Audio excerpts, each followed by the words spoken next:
And tell me, how did you get in the music business, Carol? How did you do this? It was really quite by default, a little bit by accident. I grew up Quaker in a really small town, in Fairview Village, Pennsylvania, which is pretty darn tiny, and a 200-year-old farmhouse with a barn, a pony, that sort of thing. Really idyllic and country. And all my summer jobs had to do with the wrong end of an herbivore and a shovel, which was good experience, making me want to go to college.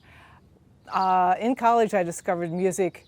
The 60s were happening, and I remember walking down the hall and hearing Janis Joplin from one room and Bob Dylan from the other.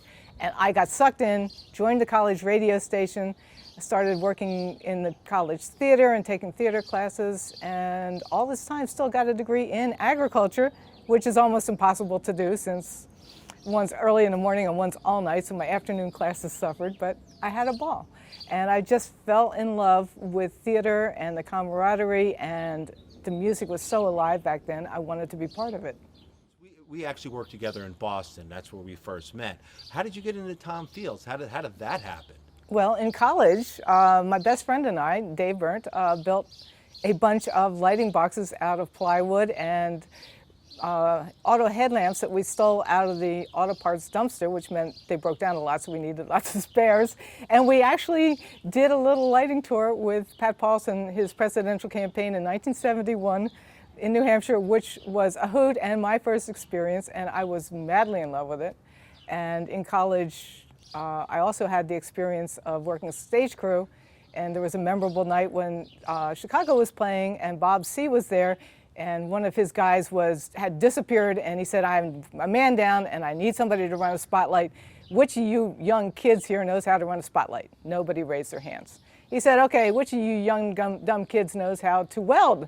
You look like farm kids." And I went, "Me!" And he looked around, "Which one of you guys knows how to weld?" And I said, "Me, me, me." And he said, "Really? Seriously?" I said, "Farm girl."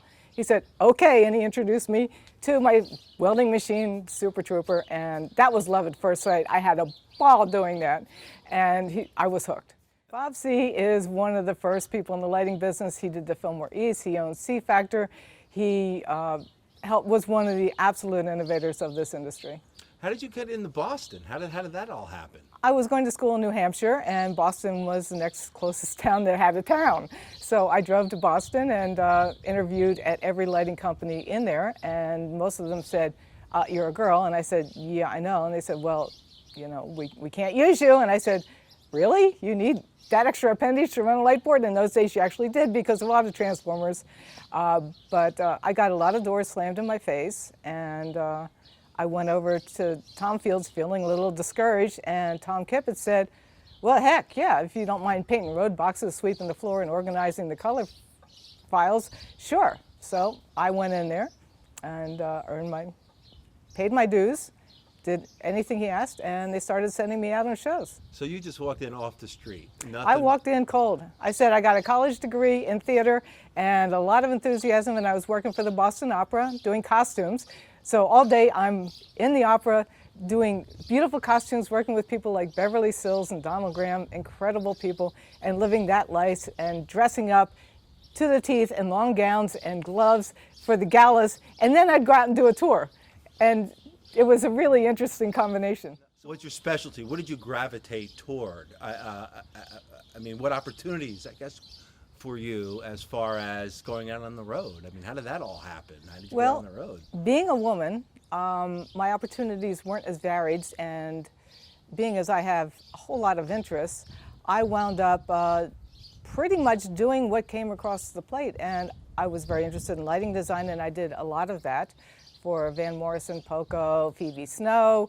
I loved it. The Granola Rock Circuit was my specialty, although I did run board for some TV movies, including when we set Michael Jackson's hair on fire. Yes, I was there, and so were you. Yes. I enjoyed the lighting very much. I also had been doing costumes my whole life. I'm very good at sewing, and I did wardrobe work, and that led into John McGraw at Tom Fields saying, "Hey, you know how to sew.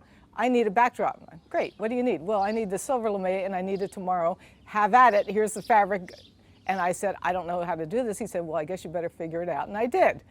So I did, and I was sewing The first backdrop for Elton John's 1976 tour, maybe, a baby blue velour in a 2-bedroom apartment upstairs and rolling it down the floor into the car waiting below. Well, what did you bump into? What kind of hurdles did you have to deal with being one of the first women out on the road in the music business?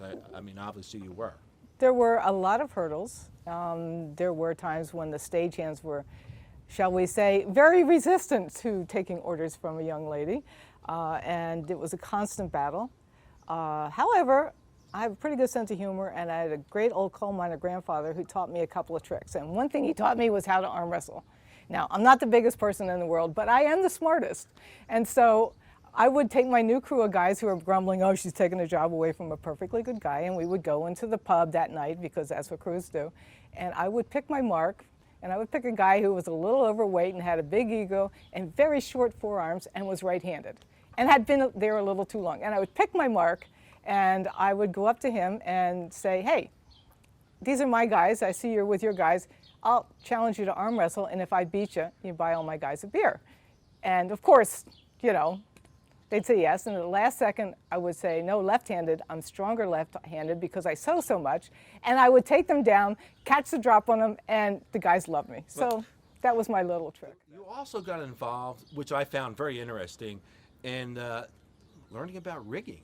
That's pretty an amazing thing for a woman, especially at that time. So Yes. Tell me a little bit about that. That was purely by default, very by default. My dear friend Ken Graham and Harry Donovan were on the Eagles tour.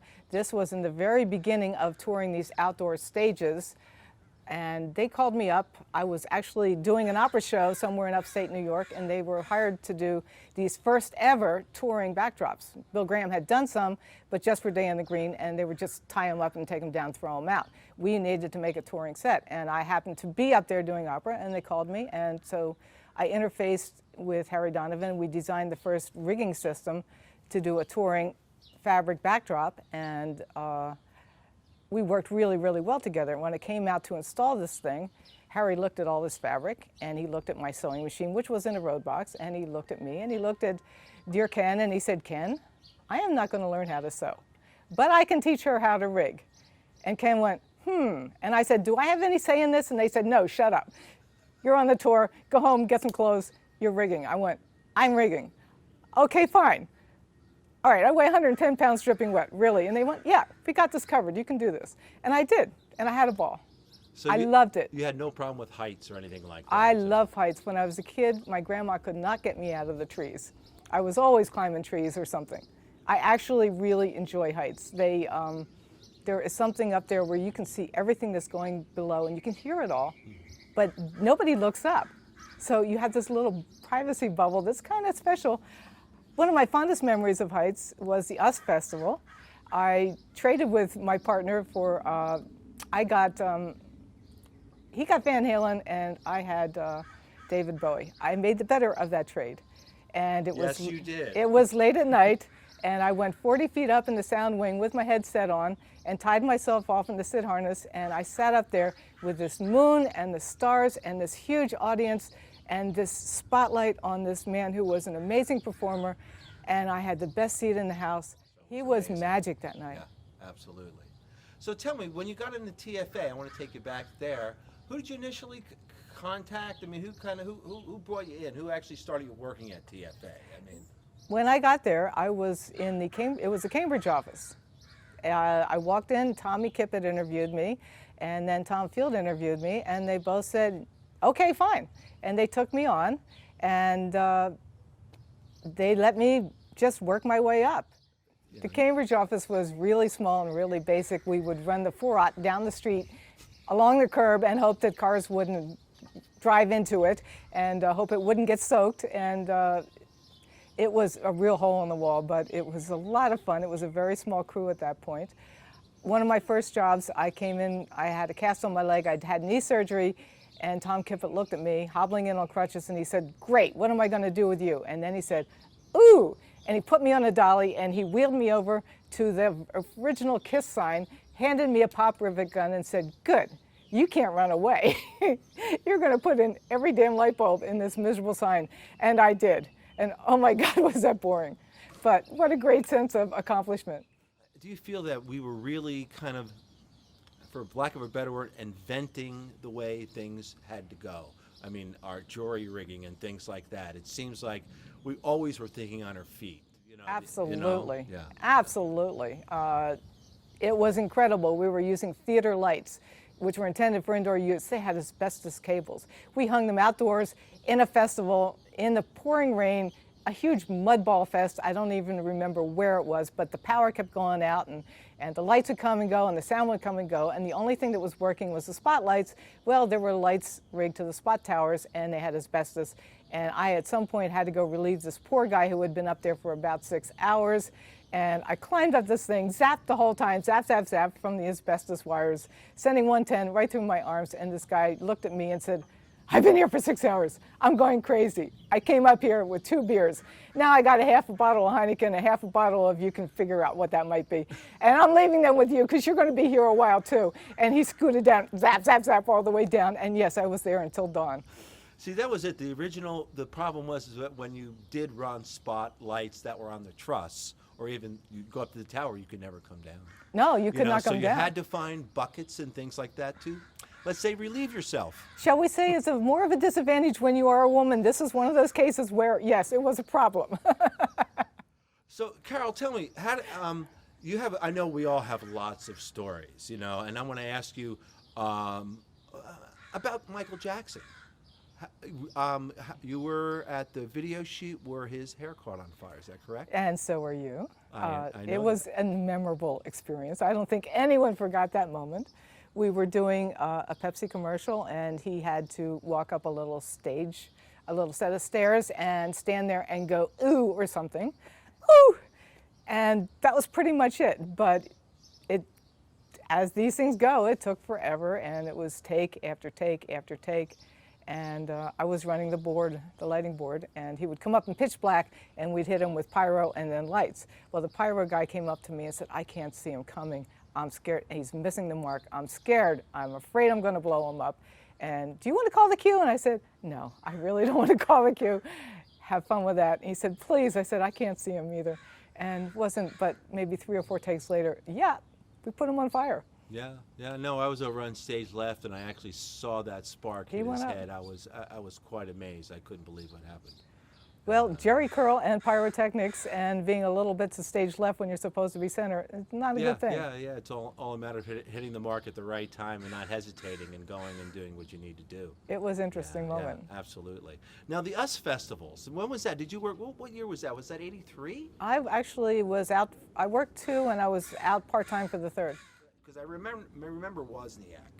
Wozniak threw one heck of a party, and he picked the biggest dust bowl in the world to do it. It was just an amazing set of circumstances to try to live out there in these basic trailers with shower trailers and porta potties from hell. In fact, it got to be 140 degrees in the porta potty. At one point, the fellow who was our on-call doctor there pulls me aside and he says, I need someone to talk to. And I said, okay, fine. He said, I'm really troubled. And I said, me? He said, yeah, come here and talk to me. He said, I'm finding that we're having problems with the heat and the porta potties are not getting changed enough. I think we're growing a disease in there. And I said, I've been here 2 weeks longer than you have. I don't really want to hear this. He said, I think it's bubonic plague. I said, thank you very much. That's just great. He said, or it could be valley fever, or it could be, well, great. That, thank you so much. We all lost our voices. We were so dark at the end of the day, and then we'd go take a shower, and we'd be white again because it was dirt, not tan.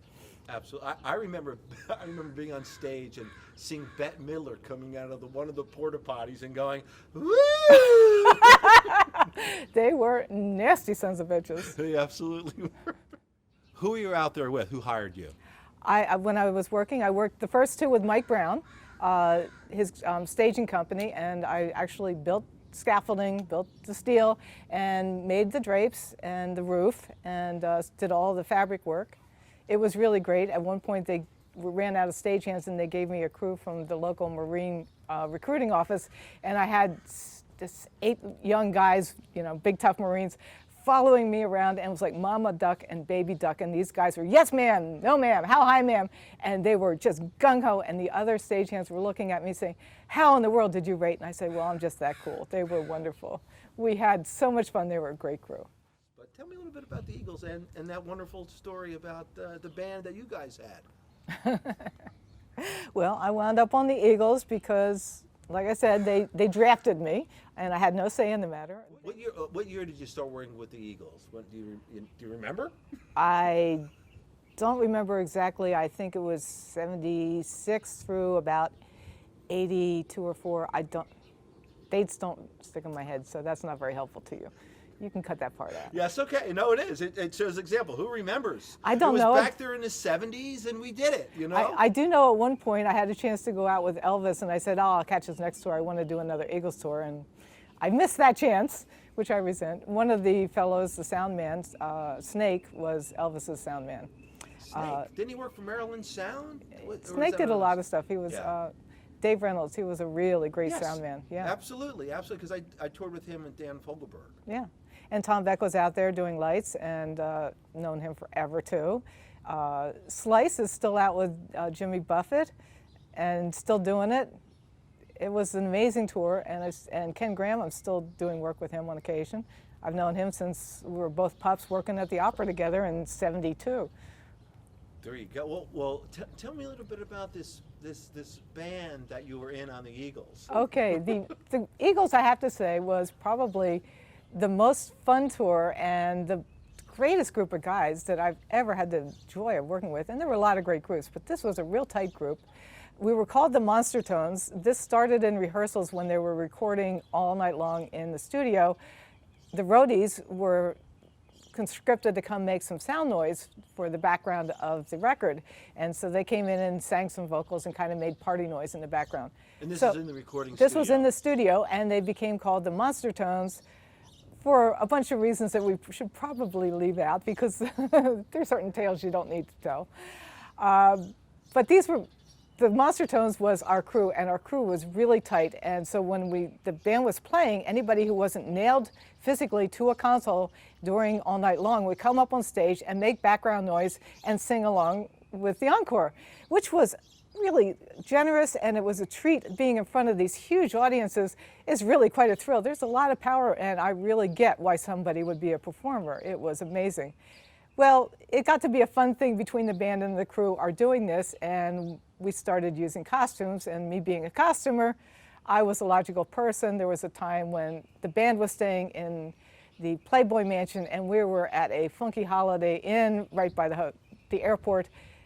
The guys were a little crazy about that, so I made a whole bunch of bunny ears, and we all wore them that night on stage, and we all had these little bunny ears in pink. And the band had come in with their assorted bunnies in tow, and they looked at us and went, okay, we get the point. You won't be staying in different places. After that, we always stayed in the same hotels. We made our point. Right. So costumes just started appearing, and then at one point, we had a break, and we were in Santa Monica, and Ken said, I got a great idea. I think we need costumes for the Monster Tones, and I think we should be like James Brown, who wears this big cape when he comes out and does his encore. So you're going to make capes. They're going to say the Monster Tones embroidered on the back in Old English, and you're going to do that and stay here. And I said, well, you know, what's my other choice? He said, well, 2 weeks in New Jersey with Barry Manilow. I said, capes it is. I'm sorry, Barry, he's a great guy, but capes it was. I made capes, and so the next show we come out, and we're all wearing these ridiculous floor-length black satin capes, and we come up to do our thing, and Felder looks over and he stops playing, and his jaw drops. And then Glenn looks over and he's like, you know, what's wrong with Felder? And he stops playing, and they're cracking up, and everybody in the entire band just stops playing and says, the Monster Tones, ladies and gentlemen, this is our road crew. And backstage, Irv Azoff has got Ken Graham by the ear and saying, who paid for these? I hope I didn't pay for these. See, that's a great story. That really is. That's the early days of rock and roll. It was just crazy stuff. Yeah. We had so much fun out there. Yeah, absolutely. So we worked hard. We played hard. That was it. Absolutely, we worked very hard. I learned how to rig. I may have been the first woman to do that in rock and roll. Mm-hmm. It's entirely, and it was all by default. Right. Harry was really great. Yeah, and Harry's no longer with us. Is Oh he? no, my Captain Bligh, he used to take me sailing, and there was no sitting around eating sandwiches. It was tack, tack, tack. Okay, we're in a lake. Harry, can we relax? It's our day off. No, no, no, we have to sail. That's Harry, definitely. This is sailing. This is not fun. Now, I mean, you have all this wonderful experience, and what kind of projects are you working on now? Well, I got into soft goods and was the soft goods actually person for Bill Graham's organization for many years. And I did a bunch of other fun things with Bill Graham too, including a memorable case of turning a dressing room into somebody's terrible nightmare. Was that the leopard skin? The leopard skin dressing room. Whose was that? We were doing an outdoor festival show, and Bill Graham's person, Peter Barsotti, comes up and grabs me, and he was hysterical. Well, he was always hysterical, so you kind of, everything's an emergency. It's an emergency. You got to come with me right now, or there won't be a show. Okay, Peter, what do you need?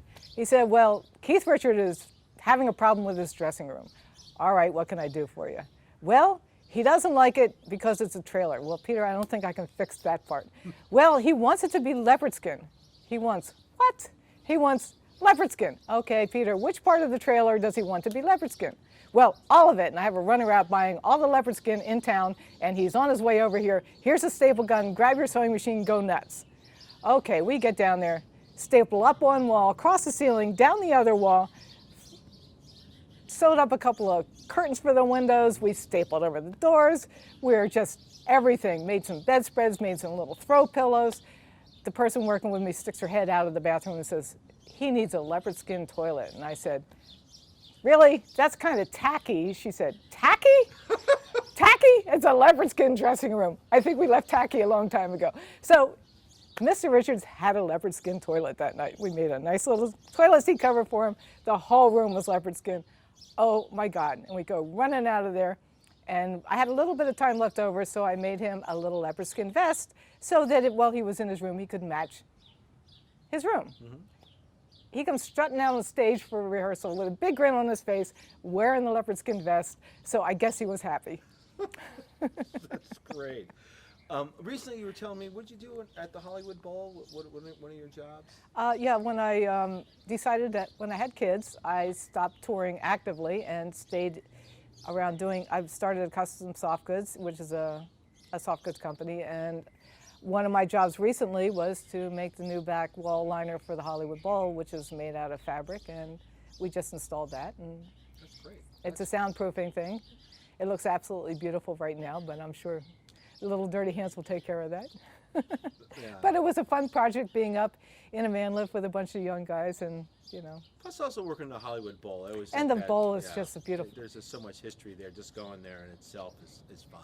It's nice to be a part of the history of such a incredibly important venue. Yes. Other women in the business that you've run into, that you work with now, could you tell me a little bit? Any names that you can give me, or? Well, two of them are my daughters, and one of the very nice things about all the work that I did breaking ground with my head through that glass ceiling, and believe me, I broke it with my head, is that now my own daughters work in this industry, and they have no idea that it's not the normal thing for women to be in this industry. They do corporate work and occasionally rock work with me, and I'm really proud that I was able to give that to them and the next generation. And I still run into Carol Dodds and a number of the other women who did this, Lenore Travis, of course, and the Grateful Dead, Candace Brightman, who was, you know, my hero because she was probably the first out there. So tell me, you were talking about some women who were also very early in the touring business, and one person we were talking about is Lenore, what was her last name? Lenore Travis. Oh, it's Lenore Travis now. Well, absolutely. it's Lenore Travis. It was Lenore Gessner way back then. Well, let's hear that story. Well, Lenore Gessner was the office person for Tom Fields for many years, and we ran into each other again when she was working at Mike Brown, and I was also, and she was again running the office. And Lenore was always a very sharp dresser and very professional, and I was always out in the back getting dirty. It was just what we did. And there was one day where I came up and I was really disgusted. I needed a forklift. The guys were refusing to help me get a forklift. And she says, you don't know how to drive a forklift. I said, no, I don't, and they won't show me. And I was all kinds of crabby, and she said, come with me. And she comes out, and she is wearing this cute little suit with a pencil skirt and these leather boots, and she's looking just absolutely fantastic, every hair in place. And she grabs me and says, grab on, and I take a hold of the side of the thing, barely in time because she has this thing in gear, and she is barreling down this dirt road in Mike Brown's place, and the men are scattering like crazy, and she's doing hairpin turns, and she's raising this thing and lowering. She's just tearing through this place with me hanging on and saying, okay, you wanted to do this is what you do, and just taking it through the things. Okay, you got it? Yeah, I got it. Fine, zip back there. The men still just diving under the bushes, laughing hysterically, and she parks the thing, puts her hair back down, goes back in the office and sits down. So you learn how to drive a forklift? And actually now I own my own forklift. So there, thanks, Lenore. There you go. Let's talk about some of the early innovations for the lighting business at TFA. I think we mentioned Looney ladders. Can you tell me what a Looney ladder is? Looney ladder was the best thing since sliced bread. It was the most. John McGraw and John Miles were the two most inventive guys. They had an incredible crew. And they were? They were doing all the innovative steel work and mechanics. So they were designers. They were designing amazing things, and nobody had ever thought of designing anything. The story goes that I think it was McGraw was driving down the road. He saw an overhead truss holding up a sign over the roadside, and he said, "Ooh, we need that." And that was his where he got the idea to use trussing. Now we needed to put the truss on something, and we needed to put the lights on something. It started out being, genie lifts, which were designed pretty much for holding drywall in place and ceilings. They were not designed for holding lights, and they would leak and sag, and if they weren't level, oh dear. And you'd spend half your show pumping these things up and trying to keep them the same height, and they'd be drifting and blowing, and they were fun. So he decided he needed a better idea, and he came up with the Looney ladder, which was brilliant because it was a couple of telescoping ladders, and you would crank them up, and the truss would go up with the ladders, and then when it was time to focus, you just climb up the ladder, and it was just genius. And Yes. to this day, my favorite. And they packed up tight, and it was a beautiful design. Everything those two designed was sleek and tight. To this day, they're still the best. The curved trusses were another of his genius ideas. He designed this truss that had this beautiful arc.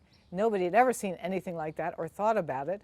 And we were so under the gun on this that we were loading them into the truck on a Sunday afternoon wearing gloves because they were so hot from the welder. The welder guys would say, "It's free," and we would grab and load.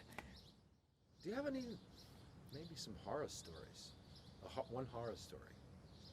It's like the worst that you probably forgot them like I did. Like horrible load-in, you always hear about Europe, how terrible some of those load-ins are and things like that. Actually, I really enjoyed Europe. I had an amazing time that was pretty scary over there with Van Morrison. I was Van Morrison's lighting designer from about 72 until my very last tour in 86 when I took a 5-month-old nursing baby on the road with my Quaker mother as the nanny, and I said, "Whoa, Van, I think I'm finished." But I loved him dearly. He was a true musician and a real genius. We were in Belfast, which was his hometown. It was during the Troubles. It was pretty scary. There was barbed wire everywhere. We were in this beautiful castle of a hotel, and we had guys out there searching our everything with machine guns. And it was just a really tense, uncomfortable experience. Of course, he was a huge target, being in the middle of Belfast and being from Belfast. And so the security was really intense, and it was pretty terrifying.